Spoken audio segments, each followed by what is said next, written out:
To make your own wall art, you will need paper, a printer, and sticky tape. Find a picture that you want to make into a poster.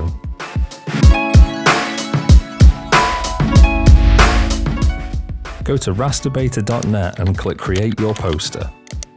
Click Choose File and select your picture.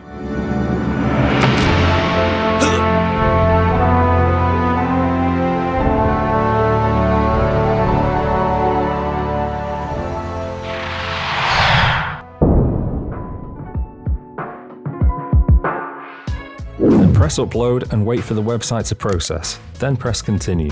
Note that the website has a 20 megabyte file limit. Make sure that your paper settings are correct. Now decide how big you want your poster to be. Go to the Output Size section and select how many sheets high or wide you want your poster to be. There's an outline of a person on the side to help with scale. Then press Continue. Select the style you want and then press Continue once more. The Color menu is used to alter the style that you chose on the previous page. Press Continue once more. Now click Complete Poster.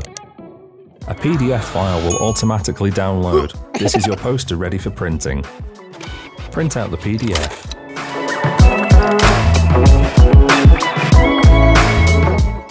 Then cut out and stick the pages together.